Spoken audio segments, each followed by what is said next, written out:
Good morning, I'm Maria from the Richardson Simple Living. It's 9 o'clock in the morning and it is 20 degrees, really hot. And Dean, my husband, has just gone out window cleaning, so how long he'll last out there, I don't know. Hopefully he can find some shade between the houses and do what he wants to do, but we'll see. It's only going to get hotter as the day goes on. Anyway, I thought today what to talk to you about is gardening. Not so much from a gardening perspective, more how we're going to alter the garden, things I'd like to do in the garden and with the poultry as well, how I'd like to organise it, ideally what I would like, and how maybe I could fit Sean's home education into the garden as well.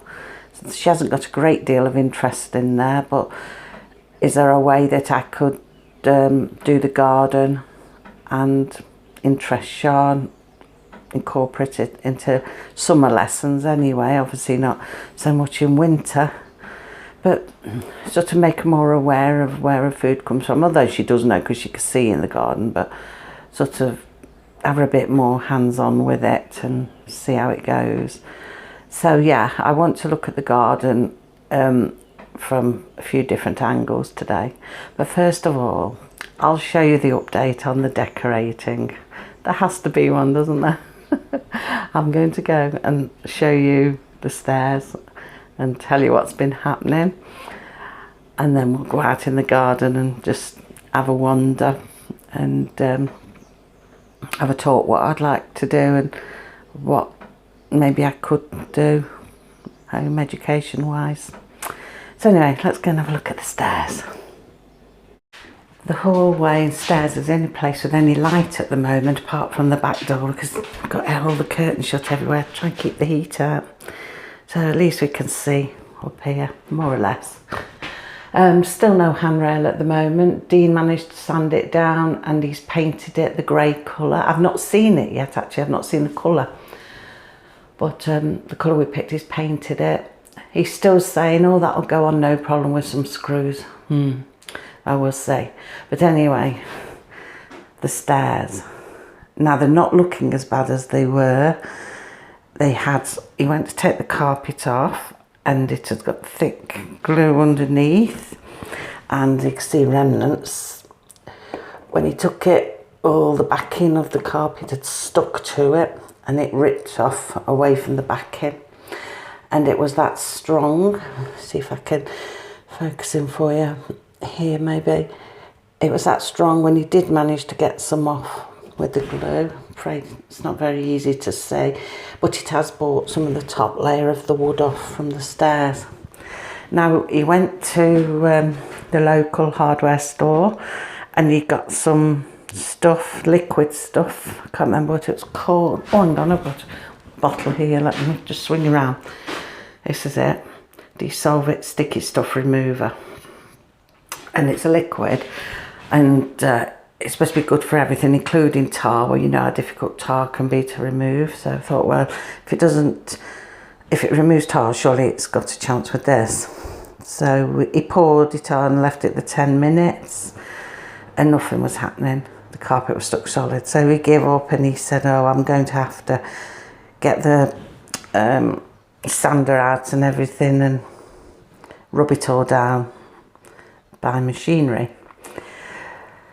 So anyway, a bit later on, a few hours later on, he decided to give it another little scrape and some of it started coming off. So the stuff must have done a bit of good. So some of it came off and this is heaps better than what it was. I mean, there's piles here that's come off and wood with it. So he's got off what he can get off. There's still some little areas and I mean, it's solid. And obviously all the paint as well, because you can see from years ago when they used to have the carpet through the middle and then they'd stain the sides or paint it. You can see stain and then you can see layers of paint. I mean, we've never had it like that. So this is from previous occupants, donkeys years ago. and all that's got to be sanded down before he can even think about painting the stairs.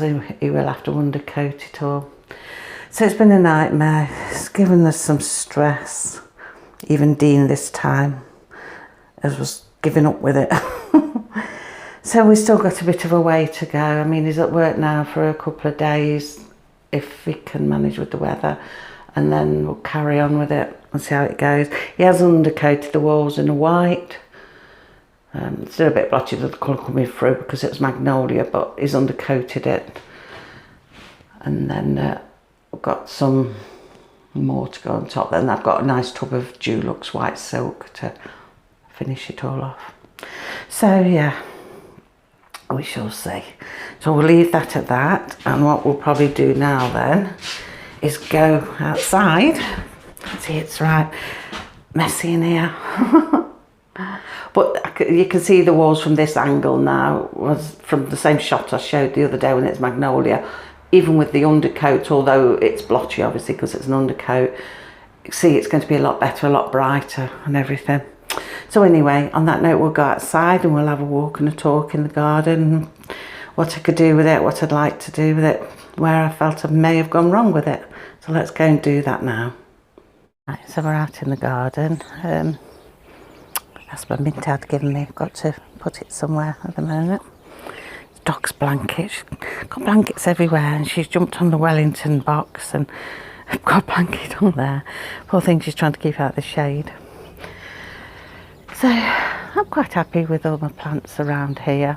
My hanging baskets haven't been doing so well.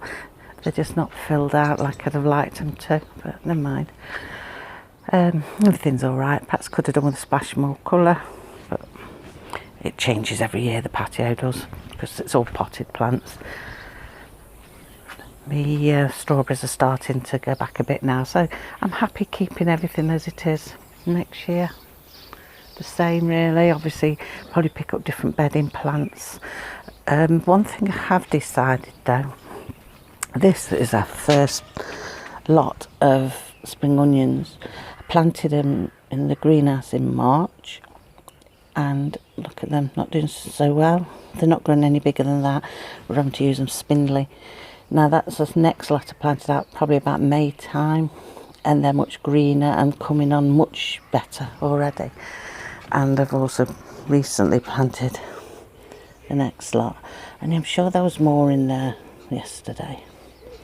Wonder if something's eating them. It looked good last night. This morning's not so good. We'll see. Gotta watch because it's bees. Dean got stung yesterday. So yeah, patio wise, I'm happy for everything to be as it is. Nothing I'd change about that. This little bit, we've got to weed all this. Still not got round to weeding it. It's overgrowing. It's overtaking the strawberries.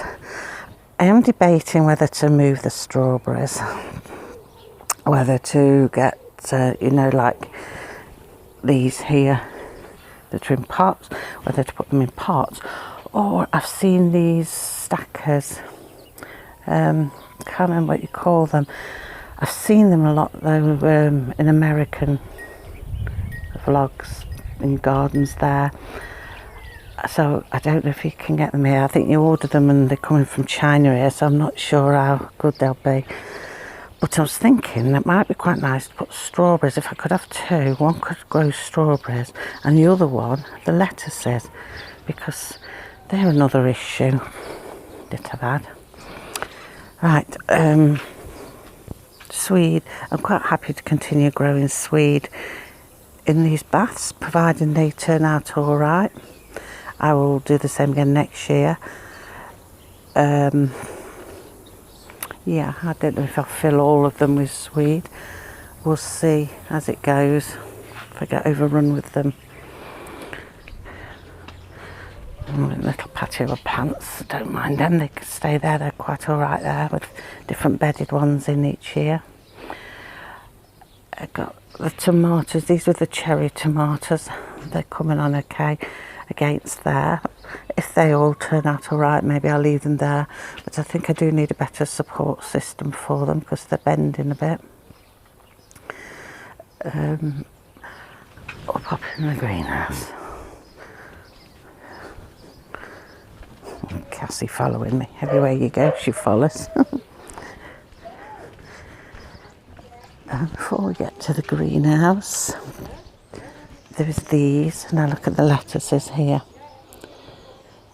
They're growing, but not as well as what they are in pots. These are coming all right. I was considering maybe putting onions in here next year. I'm not sure. Maybe I will. The ducks sat in the water. We'll have a chat about them as well. In the greenhouse, got more lettuces coming on. I think the leaves look a bit scorched in here. They're hot and they're shriveling, and I think it's too hot for them. They're getting a bit scorched. So next year, for the first year that will be ever, I'm going to put them outside. They're not blushing yet, these tomatoes. No sign of them blushing, just green. They don't, I'll be ending up making green tomato chutney. And that's got no flowers on at all. It's too hot in here for them. I've had some nice cucumbers in here, and as you can see, there's lots of them. Plenty of them. I'm not sure whether to try my cucumbers outside next year or to leave them in here and they'll have more space. I think it's got a bit hot for them, that's the only trouble, because I mean, they wilt if you don't water them twice a day now. They're wilting, so maybe they'll go outside next year. Now look at these lettuces, planted the same time as them. But look at them. So I think pots is the way forward. So, thought it was a slog, it's not. So yeah, I think pots is the way forward for my lettuces. Last year I grew them in pots and they grew beautifully. So they're going to go into pots. Now here is more swede where we originally planted them. I don't need any of these. I mean, obviously I'm not going to discard them this year, but come off me fly. But next year, I'm not going to grow them up here. I'm just going to grow them into the bathtubs. My onions are getting a bit buried here, so I'm thinking maybe we'll try onions over there. Might build it up a bit more and fill it with a bit more compost. And then onions will go over there. I don't know whether to keep me beetroot still one end and onions the other. I haven't decided on that. Now, ooh, butterfly, look. That means more caterpillars when I'm chopping up the veg. See, there's parsnips on the end behind. Can you see them? Oh, there they are, look. The parsnips on the end behind these swede. Well, next year I'll plant all parsnips, no swede.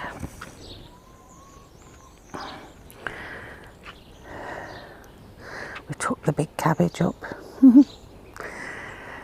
So yeah, because it's all together like this, which looks glorious, but I would like to sort it a bit better. So I'm thinking boxes is the way forward. Come out, Cassie. We'll trip over you. Come on. I'll tell you what, before we go on about the boxes, let's just see the ducks. Now we've got the ducks over here. Not all out. Must be indoors. Got some eggs there as well. I'm thinking really, do I need the ducks? What is a butterfly trapped inside? I don't know if I need the ducks because we do get some eggs off them, but I have had to throw some away because they've gone out of date. Look at the size of that dahlia, it's nearly the top of the pen. Because they have gone out of date, I've not had a chance to use them all. Can't use them fast enough, can't give them away. Nobody really wants duck eggs. So I can't give them away, definitely can't sell them. But the thing is, they're so sweet and They're part of the family, really. An outdoor family. Hello, oh, you are all out. See how cute they all are. I mean, I like them and I don't want to get rid of them, but I'm thinking of how things can be productive to what we use, making the most of our space. See, if I haven't got the ducks here, this would make a great big run for the chickens that really could do with a bit more space to run and scratch around in.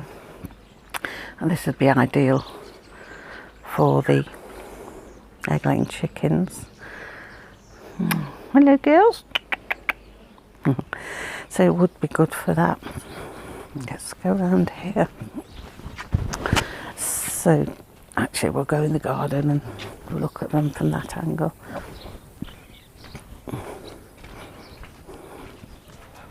I got plans for my garden as well. This is an old tatty table and chairs that I had given me. I'm going to break it up and make bonfire night with it, because I did really had it, and the planks are coming off, as you can see, but make do with it at the moment. And we've got some plastic chairs up the top end, I can't see them from here, that go against it. But I'm thinking next year my glass table and chairs are throw over on that patio to bring over here, and getting like the sofa, is it raftan they call them, the sofa sets that go over there. And then I can have my outdoor cinema there then, because I've got a projector and that, but I could put a screen on the wall. Tomatoes are coming, but I think these are a bit shaded here. This is why I'm a bit umming and ahhing whether I'll put them here next year or not. And I need to see what they'll do first. Otherwise, I'm not decided where they will go yet. I've got beans appearing on there. Right. You stay there and then you're not tripping me over. So, what you got in there, girls? Oh, it's cabbage leaves. What we got in here? Because I can't see none. 2 orpingtons are sitting. See, really, I could do with giving these some more space. They'd be nice if these went over where the ducks are. They're beautiful girls. If I'm talking of ideally, then really I should sell these. What are you chickens doing? Hello. I should sell them and utilise this space. Maybe this side then could be a long potato patch for potatoes or something. But I love this area under here. It's my favourite area this year. Oh, look at your mane. Hurry up and grow feathers. Poor thing. So yeah, I got the other buff orpington in here. I think it's about big enough now for the others perhaps to join. So I was thinking of putting the 3 of them in there, and the 4 down the bottom. But if I didn't have this area, and we didn't have the ducks and the chickens were over there, this would be more for vegetables then. I could put potatoes in and perhaps my pumpkins, because they've not done anything on the front. So yeah, like I say, I mean, look at this. I don't even know where the end of the onion is. They're not really doing anything because they're not getting no light. Although they might do now. We've pulled a few broccolis. Look, broccoli's cauliflower up. Not sure how much cauliflower has been pulled from there. It looks more like there's been a couple pulled out of there. I don't know. But it's a bit more light.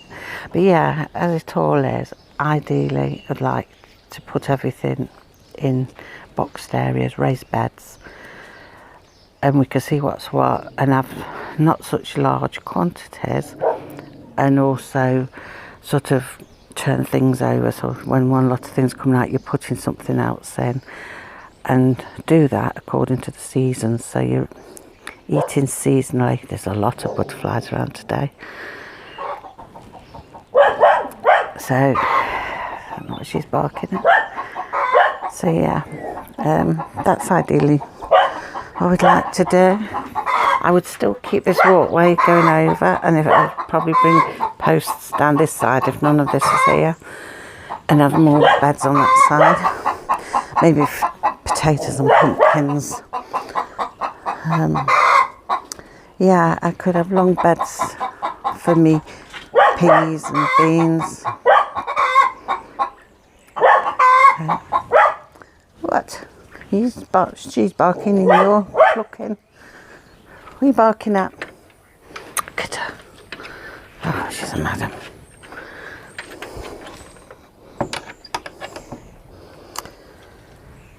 So, yeah, that's what I'm thinking. I think we're going to have too many green beans. Absolutely loads of them. And to spend the next month or two just freezing, constantly blanching and freezing. Although last year I didn't blanch my runner beans. And neither do I blanch peas. I just pop them in and they're perfectly fine. Yeah, we do need to go to the drawing board and plan all this out. We do need some square beds, I think. We'll go indoors now and discuss this matter a bit further. So yeah, that's a quick look outside. Like I say, the patio, wouldn't change anything on there, it's fine. I just put fresh bedding plants in each spring. I put violas in spring, which are lovely, but they're all gone back now and look scraggy. I think I prefer pansies. So what I should do really, I grew some pansies from seed last year and they're looking lovely now. So maybe that's what I'll do. I'll do some more pansies myself, and then perhaps if I put a few violas in, which I could pull out and replace with my pansies. But that's all I'd alter in the patio. There's nothing really there. I mean, I've got me spring onions in there, but that's something. See, when I was talking about the spring onions, I planted them in March. I started my planting season in March, not planting but sowing season inside in the greenhouse under heat in March. I'm just going to move along a minute because the fly net's open on the door and we don't want the flies coming in. Cass will probably come in now and open it again. That's the trouble when they come through, they knock it.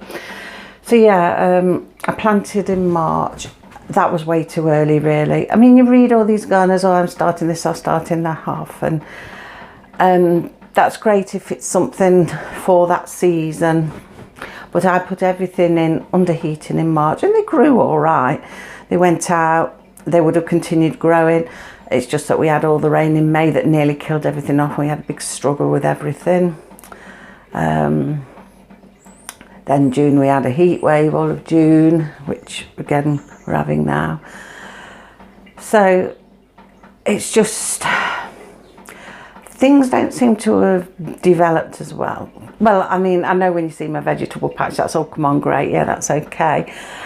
But things like my spring onions and things like that, and I definitely think as the season was going on, I was thinking I should have done it in April. I've always done it in April. I think I got a bit carried away this year. I just wanted to rush spring along, I think, so I planted a bit early. So I have put in my gardening book that I am going to start planting seeds in April, no earlier. They're not going to start till April. So that is something I'm doing next year. The garden, the main garden, showing you where I'm on about having beds, would like raised beds in there. Me and the husband are talking about that. We've got to plan them. They'll probably go in similar areas to where we've grown things because they're growing all right. So we're going to work out how big what they are. See all the vegetables I've got, broccoli, cauliflower, what else did I have? Red cabbage, white cabbage. Everything I've done in long rows, but in long rows of two. So there's 2 long rows of everything. And I was thinking when I was doing blanching broccoli the other day, that we're going to have so much of it. It is great blanching it all, putting it in the freezer and you've got it all, but the idea was to try and eat as fresh as we can out of the garden. And I know you do always sort of preserve some leftovers, but if I can get a garden going where we're eating from it all year round seasonally, that would be ideally what we'd like. I mean, obviously lots of things we will freeze, but yeah, I want to try in for that. So I'm getting everything coming at once now. I mean, other than obviously the Brussels and the sweet parsnips that will come later, I've got everything coming at once. And my poor old carrots are buried by leaves from the Brussels sprouts. Can't see the light of day, so I don't even think they've done anything. There were tops on them until the leaves took over and shaded them. So they do need separate beds. All of them need separate beds. So that is our goal with that. And animal wise, in the ideal world, really I could do with homing the ducks, putting the laying chickens up there, and selling my golden pheasants, because they're not productive. They're just pretty animals, outdoor pets really, but they don't produce anything. I was hoping to get eggs from them to sell the eggs on eBay, because they go quite well, so at least they're earning the money for the feed. But she only laid about 4 eggs, maybe 5 tops. This year she didn't. Normally they should lay about a clutch of 28, but no, she didn't do that. So they're not really paying for themselves. Chickens, obviously we do with chicken eggs, and we can get rid of chicken eggs if we get a glut of them. The ducks have laid eggs, but I got so many of them, they were going out of date. Couldn't give them away, definitely couldn't sell them. Couldn't give them away, nobody wanted them. They'd say, oh, have you got chicken ones I could have instead? So I'm having to give me chicken ones away, because once you've asked about eggs, and you know, you feel bad if you say, no, I can't, you know, give you any. So there was that. So, you know, what's the point of keeping something and feeding something if you're not getting nothing back from it? I mean, at least with the chickens, keep a small amount of chickens just for eggs for ourselves. I think I must have thought I was going to be some sort of market gardener, get all this stuff, sell all the surplus, and that's, you know, would be ideal. Do extra to sell and things like that to pay for itself. But really, in the perfect world, it doesn't happen. Well, in the perfect world, it would happen, sorry. But in the real world, it doesn't happen, because I'd need a lot more space if I was going to do something like that. That doesn't mean so you couldn't make money from doing things like that. I mean, from seedlings, maybe then you could, you know, do it. But I want to grow vegetables. I want to feed my family. I want to minimise what I spend in the shops, and I want to, my tap's dripping. I've got a bit of a leaky tap and it's irritating me. So ideally, yes, I'd like to feed my family, lessen my spend in the shops on food. And that's the idea of it, really. That's a simple way of living, and, you know, easy way of living. So yeah, that's what I'd like to do. I don't think we'd have the heart to get rid of the pets, and I don't think Sian would want to, so we may have to wait many years until nature takes its course with them. Because, see, like I said, them pens could come down. I'd still have the walkway with the bits going over, and so I could put some poles down the other side to grow things up, and I'd put boxes down there. Maybe I'll just have, well, I might not even put boxes, might just put area for pumpkins down there. A bit more room for potatoes or something, I don't know. But that's what we're planning on at the moment. We're working on, when all the vegetables are up this winter, autumn, winter, putting in raised beds and growing less of things. So 2 great big long rows of things, growing less of things, and just for what we need. So when one lot's coming out, we can be putting something else in. Greenhouse wise, it's been so hot this year, and it does appear that weather gets hotter every year. I think it's time for things in the greenhouse, like my tomatoes and that, to be grown outside and see how they do then. Never done that before, so that'll be an experiment if I do that next year.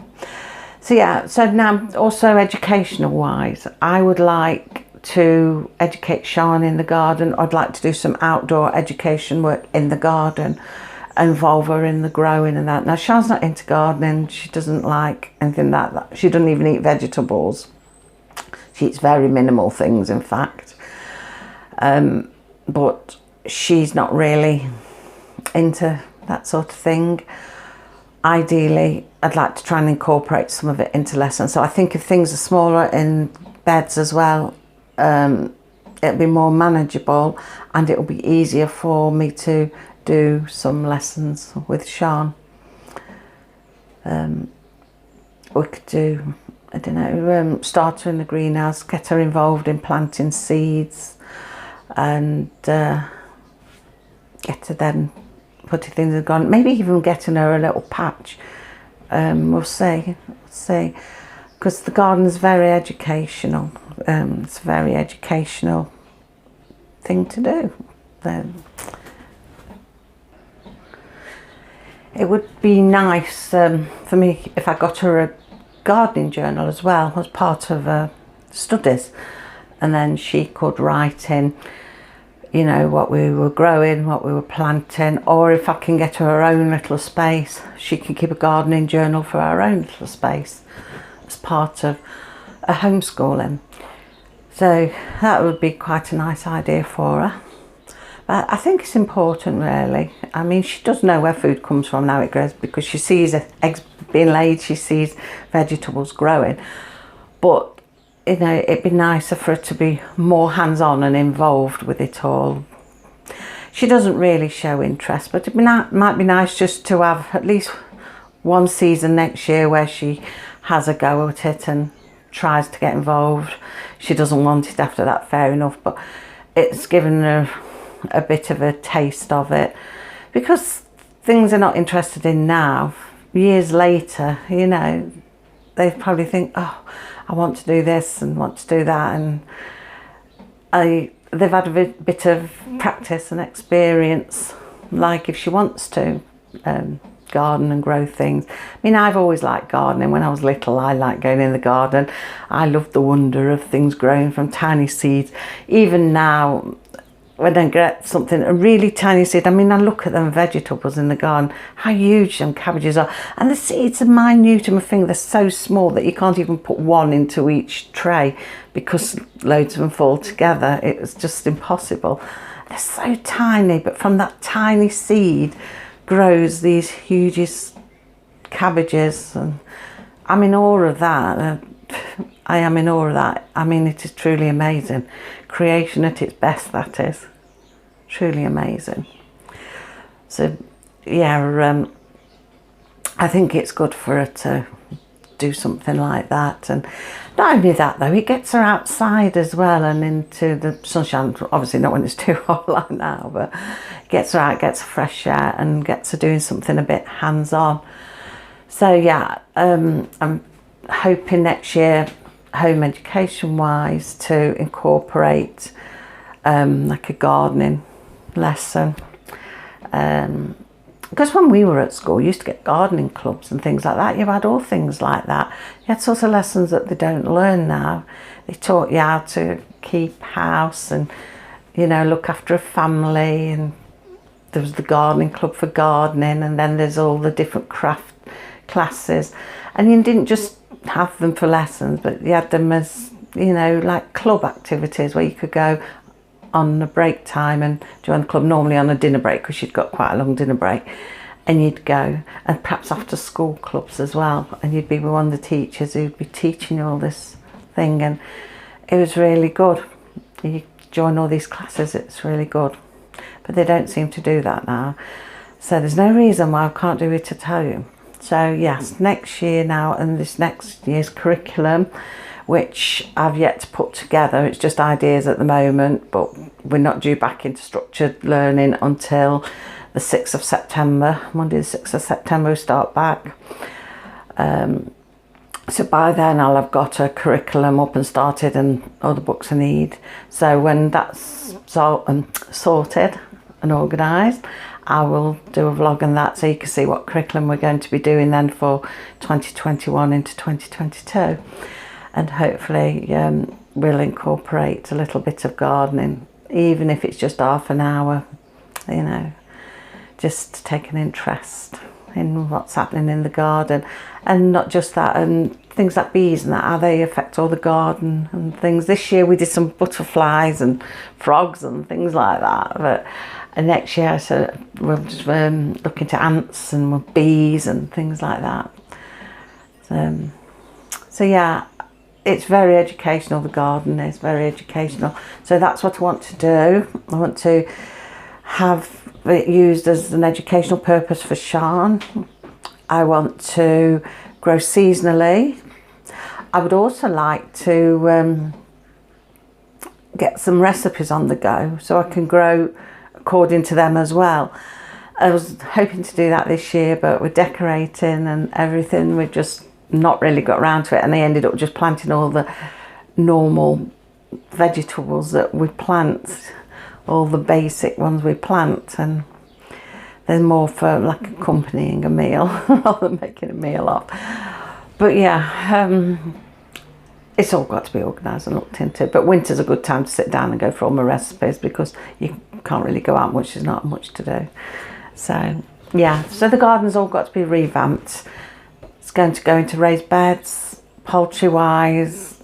I can't see us getting rid of anything. I mean, I'm talking ideally, and as in the terms of making money sense, not wasting more money, because to live a simple life, you know, things have got to not just be simple as in not having a lot to do, which you wouldn't have so much to do if you got less of them, but also simplifying things so that you're not spending as much money and not needing as much and things like that.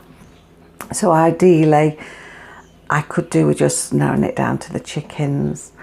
And like the Buff Orpingtons, I was hoping to get a cockerel. We got another girl this year, but they're so broody birds, such broody birds, that I don't know whether it's worth keeping, because she goes on all the eggs and it's a fight to get the eggs every day. Maybe I'd be better off with just some hybrid chickens just to get the eggs that we need, and then I can, if we've got surplus, obviously I can sell them or give them away, whichever.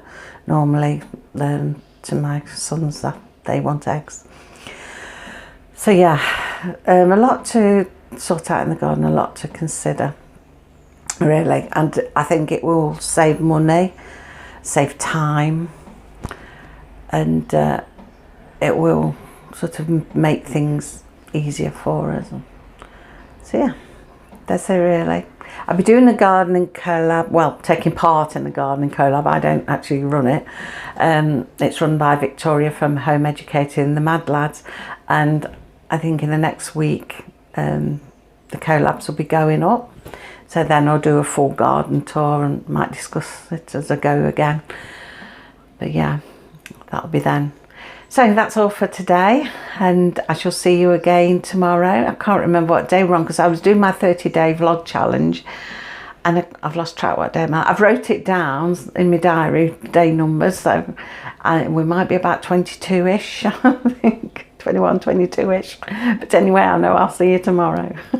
So have a good day, everybody, and take care, and I'll see you tomorrow. Bye.